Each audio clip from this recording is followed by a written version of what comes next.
மீன் குழம்புல என்னைக்காவது சின்னதாக மீன் முட்டை இருந்தாலே எனக்கு தான் சொல்லி எடுத்து சாப்பிட்ற ஆள் நான். இவ்வளோ பெரிய முட்டையை பார்க்கும்போது நல்ல சூப்பர் டேஸ்ட்டாக ஒரு பொடி மாஸ் வந்து செஞ்சுருக்கேன். அது எப்படி பண்ணுறதுன்னு பார்ப்போம். மீன் மார்க்கெட்டில் முழு மீன் வாங்கி கட் பண்ணும்போது நமக்கு இந்த முட்டை கிடைச்சனால அப்படியே வந்து வீட்டுக்கு கவரில் போட்டு எடுத்துகிட்டு வந்தாச்சு. இதை கம்ப்ளீட்டாக உப்பு மஞ்சத்தூள் போட்டு அந்த மேலே இருக்க அந்த லேயர் எல்லாம் கட் பண்ணி எடுத்து இந்த மாதிரி கம்ப்ளீட்டாக க்ளீன் பண்ணி எடுத்துக்கணும்.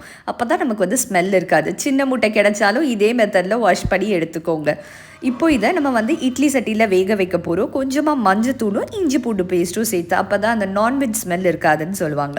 இப்போ இந்த மாதிரி ஸ்டீமரில் வந்து ஒரு 15 நிமிஷம், ரொம்ப பெருசாக இருக்கிறனால ஒரு 15 நிமிஷம் வேக வச்சு இந்த மாதிரி குட்டி குட்டியாக கட் பண்ணி எடுத்துக்கலாம். இந்த சாதா முட்டை கிடச்சா இதெல்லாம் பண்ணவே தேவையில்லை. இது ரொம்ப பெருசாக இருக்கிறனால இந்த ப்ராசஸ் பண்ணுறோம். இப்போ பேனில் வந்து கொஞ்சமாக எண்ணெய் சேர்த்து அந்த கரம் மசாலா பொருட்கள்லாம் சேர்த்துட்டு 1 டேபிள் ஸ்பூன் சோம்பு, கூடவே கருவேப்பிலை, பச்சை மிளகா, பொடியாக கட் பண்ண வெங்காயம் இதெல்லாம் சேர்த்து நல்லா வந்து வதக்கி விட்டுக்கலாம். இந்த அளவுக்கு ப்ரௌனாக வதங்கினா தான் டேஸ்ட்டே. 1 டேபிள் ஸ்பூன் அளவுக்கு இஞ்சி பூண்டு பேஸ்ட், மஞ்சத்தூள், காரத்துக்கு மிளகாய் தூள், கொஞ்சமாக மிளகு தூளும் வந்து சேர்க்குறோம். இதெல்லாம் சேர்த்துட்டு நல்லா இந்த மாதிரி கம்ப்ளீட்டாக வதக்கி எடுத்துக்கணும்.